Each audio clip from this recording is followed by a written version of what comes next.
Hello everyone, क्या हाल चाल आप लोगों के। तो देखिएगा, आज अपन जो बात करने वाले हैं टॉपिक वो रहने वाला है अपना बायोमोलिक्यूल्स। बायोमोलिक्यूल्स में मैंने ग्लूकोज की सारी बातें कर ली हैं। फ्रक्टोज के बारे में आज अपन बात करने वाले हैं, वेरी वेरी इंपॉर्टेंट है।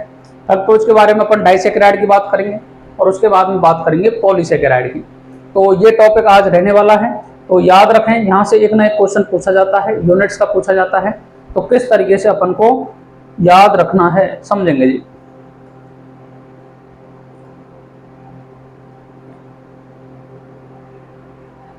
देखिएगा,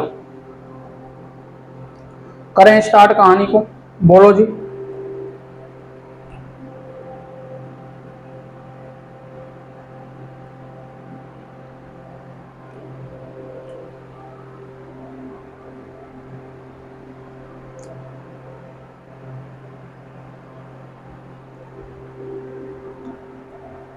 हेडिंग डालेंगे बायोमोलिक्यूल्स। बायोमोलिक्यूल्स बायोमोलिक्यूल्स को बोला जाता है जैव अणु। जैव अणु, ठीक है। इसमें अपन का जो मेनली पार्ट होता है वो अपन पढ़ते हैं ग्लूकोज के बारे में। किसके बारे में पढ़ते हैं जी? ग्लूकोज के बारे में पढ़ते हैं।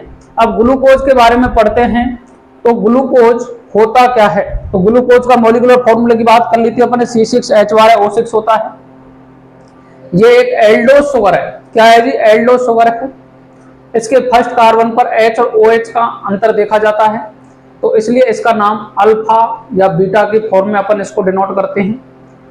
दूसरी बात करें कि जो ग्लूकोज है यह डेक्सट्रोज रूप में नेचर में पाई जाती है, इसलिए इसके लिए अपन प्लस साइन का यूज करते हैं। इसके बाद में डी और एल कॉन्फ़िगरेशन अपन ग्लिसएल्डिहाइड से कंपेयर करते हैं। उसके बाद में यदि एसिमेट्रिक कार्बन पर OH राइट हैंड साइड में दे रखा है तो डी कॉन्फ़िगरेशन होता है। यदि OH लेफ्ट हैंड साइड होता है तो अल कॉन्फ़िगरेशन होता है। ये बात आपको मैंने बता दी थी। अब देखिएगा, नेक्स्ट बात करेंगे अपन फ्रक्टोज की। किसकी बात करेंगे? फ्रक्टोज की। तो फ्रक्टोज क्या होता है सबसे पहले तो समझेंगे अपन। फ्रक्टोज तो लिखेंगे इसके बारे में,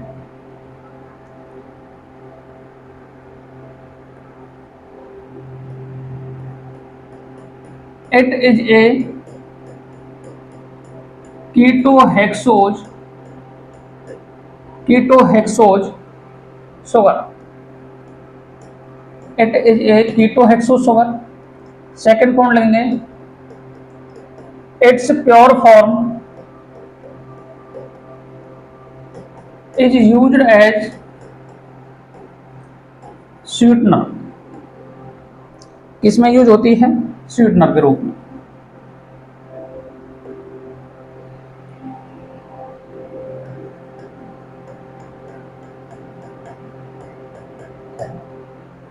थर्ड है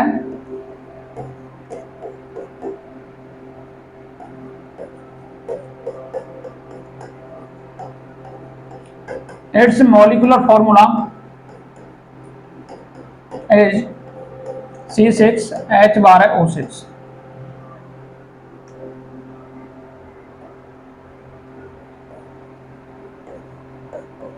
It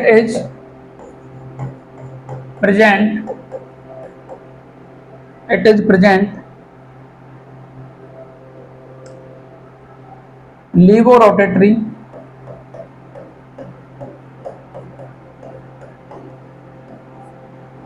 in nature। किस नेचर में मिलती है? लीवोरोटेटरी, जिसे अपन नोट करेंगे माइनस से। माइनस का मतलब ही क्या है बताओ? लीवोरोटेटरी। ओके, इसके बाद में एक OH group on C2 carbon is right hand side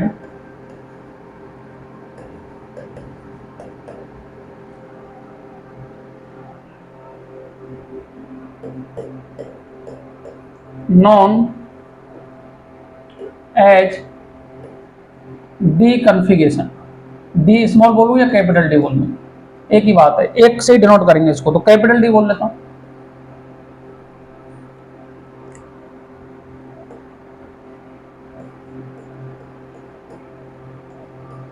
configuration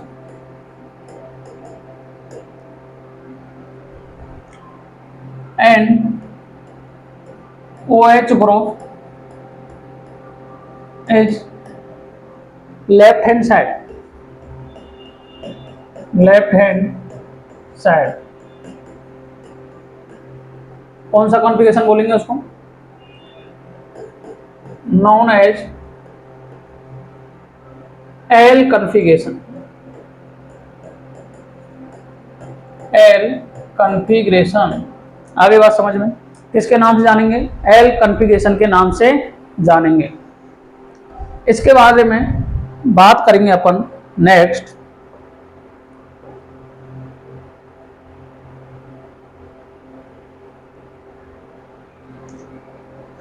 next है, नेक्स्ट टॉपिक डालेंगे इसमें अपन open chain structure of fructose. Open chain structure of fructose.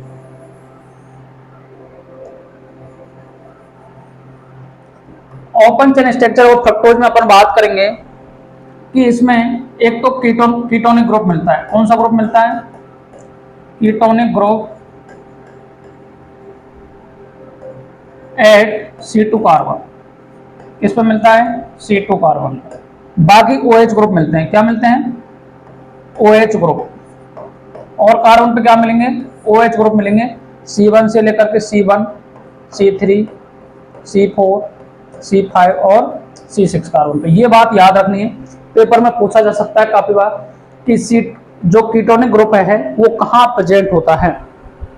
तो कहाँ प्रेजेंट होता है बताओ? वो प्रेजेंट होता है C2 कार्बन पर। कहाँ प्रेजेंट होता है जी? C2 कार्बन पर। अब नेक्स्ट मैं बात करता हूं ओपन चेन स्ट्रक्चर की।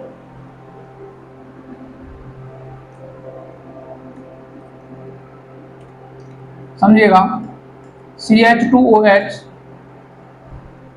CH2OH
अब देखिएगा, CH2OH, C double bond O, C OH H C OH H C 1 2 3 4 5।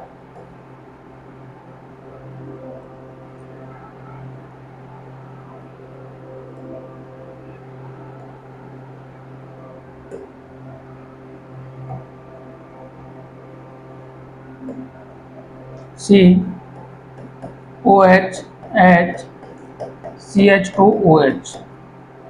Numbering की बात कर लेता हूँ, 1 2 3 4 5 6। इसे बोलते हैं जी डी फ्रक्टोज। आगे बात समझ में, डी फ्रक्टोज। या खाली बोल देते हैं फ्रक्टोज। क्या बोलते हैं जी? फ्रक्टोज। ये फ्रक्टोज है। अब इसके बाद में जो इसका 5th नंबर का कार्बन है, ये बॉन्डिंग शो करता है, ये बॉन्डिंग शो करेगा इस सेकंड वाले कार्बन से। सेकंड वाले कार्बन से करेगा तो ये यहाँ बॉन्ड के इलेक्ट्रॉन यहाँ शिफ्ट हो जाएंगे, ये इलेक्ट्रॉन यहाँ शिफ्ट होते ही ये हाइड्रोजन यहाँ से रिमूव हो जाएगा, ये यहाँ करके जुड़ जाएगा। अब मैं बात करता हूँ इसकी स्ट्रक्चर की, और ये सारे स्ट्रक्चर जो होती हैं ये इक्विलिब्रियम में होती हैं। कहाँ होती हैं जी? इक्विलिब्रियम में होती हैं। इक्विलिब्रियम को बोलते हैं साम्य अवस्था में। कहाँ होती हैं? साम्य अवस्था में।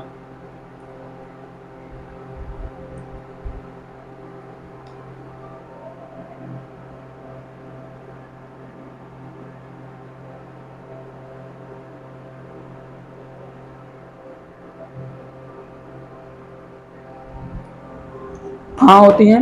साम्य अवस्था में। तो देखिएगा, अब मैं बात करूंगा, ये बॉन्ड यहां बन रहा है,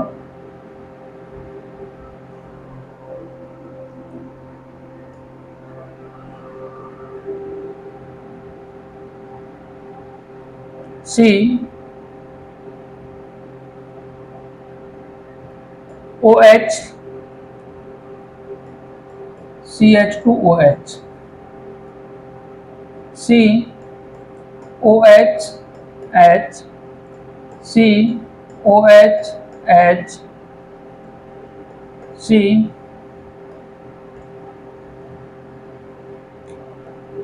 H, और ये आ गया CH2OH। क्या आ गया जी? CH2OH। अब मैं बात करता हूं नंबरिंग की। देखो, नंबरिंग ही इसमें इंपॉर्टेंट है।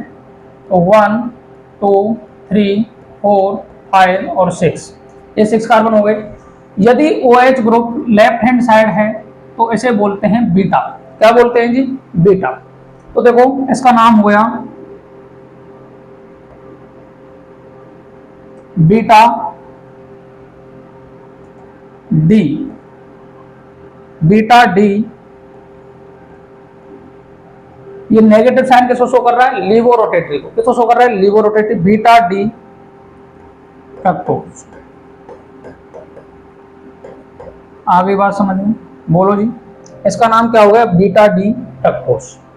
किसी को कोई परेशानी समस्या हो तो बता सकते हो।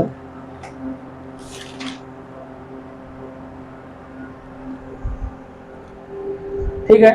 अब देखो, यदि यह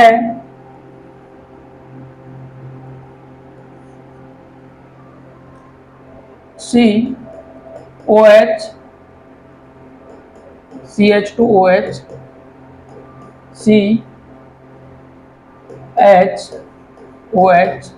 COH H CH और CH2OH। नंबरिंग करूंगा 1 1 2 3 4 5 6। मेरे को बताओ OH ग्रुप कहाँ है? OH group sir right hand side में है। मैंने बताया था राइट हैंड साइड में होता है तो उसे बोलते हैं अल्फा। तो इसका नाम क्या हो गया बताओ? Alpha D fructose. क्या हो गया जी? Alpha D fructose. किसी को कोई परेशानी समस्या हो तो बता सकते। इस तरीके से क्या होती है जी? ग्लूकोज फ्रक्टोज की स्ट्रक्चर पाई जाती है नेचर में।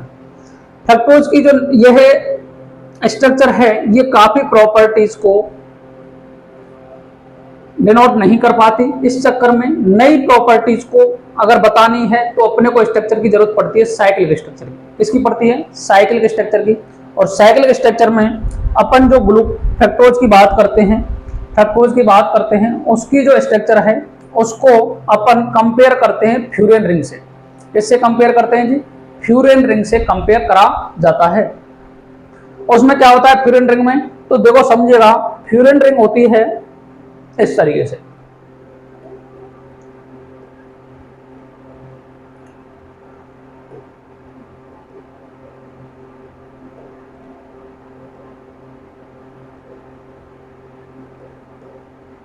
ये है फ्यूरेन रिंग। फ्यूरेन रिंग क्या है बोलो? A ring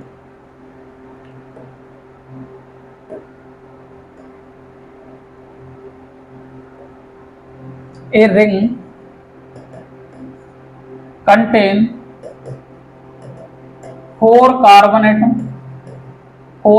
atom and 1 oxygen atom is known as furan ring. देखो जी, एक कार्बन ये रहा, एक कार्बन ये रहा, एक कार्बन ये रहा, एक कार्बन ये रहा। A ring contain 4 carbon atom and 1 oxygen atom is known as furan ring. क्या इसमें रेजोनेंस है क्या? तो आप कहोगे बिल्कुल सर इसमें रेजोनेंस है। रीजन क्या है सर रेजोनेंस का? रेजोनेंस का रीजन है कि इसमें एक तो है डीलोकेलाइज्ड इलेक्ट्रॉन और एक है लोकेलाइज्ड इलेक्ट्रॉन। डीलोकेलाइज्ड इलेक्ट्रॉन का मतलब है ये रेजोनेंस में पार्टिसिपेट करता है। एक को बोल दूं मैं डीएल, क्या बोल दूं जी डीएल, और एक को बोल दूं एल। तो जो लॉन पेयर है वो लोकेलाइज्ड है, वो तो पड़ा रहता है, लेकिन जो डीलोकेलाइज्ड है वो किसमें पार्टिसिपेट करेगा? बोलो। वो पार्टिसिपेट करता है रेजोनेंस में। किसमें पार्टिसिपेट करता है? रेजोनेंस में। तो यहां साइक्लिक रेजोनेंस भी है। क्या है? Cyclic resonance and having cyclic conjugated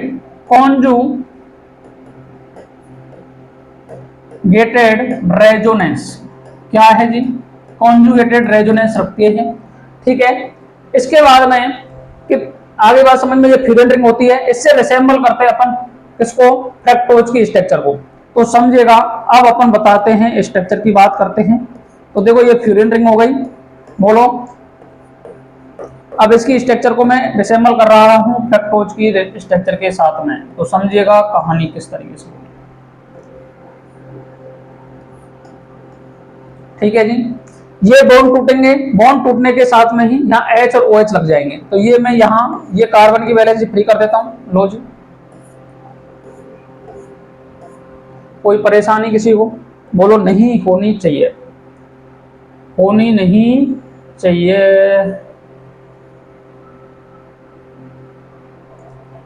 बोलो बोलो भाई बोलो।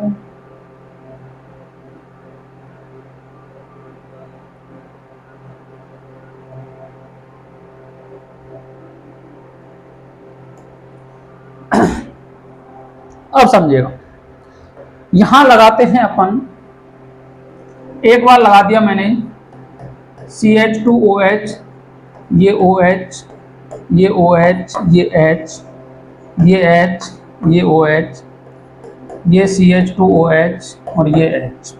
नंबरिंग की बात कर लें। नंबरिंग में देखो 1 2 3 4 5 6। सेकंड कार्बन पर क्या OH नीचे की साइड आ रहा है क्या? जब OH नीचे की साइड आता है तो उसे बोलते हैं अपन अल्फा। तो इसका नाम हो गया alpha D. Negative side, negative किसको शो कर रहा है? लिवो रोटेटिव को। इसका नाम है फ्रक्टो फ्यूरेनोज। क्या नाम है जी? फ्रक्टो फ्यूरेनोज इसका नाम हो गया। सेकंड में बात करूंगा इसकी सेकंड स्ट्रक्चर की, तो यहां आ गया OH, यहां CH2OH, यहां OH, यहां H, यहां H, यहां OH, यहां CH2OH, यहां H। नंबरिंग की बात कर लेते हैं। 1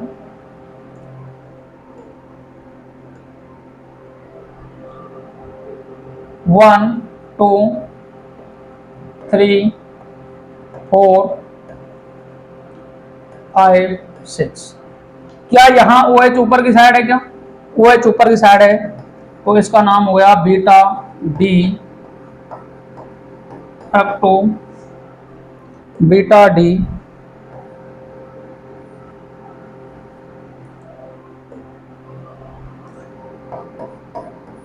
फ्रक्टो फ्यूरेनोज।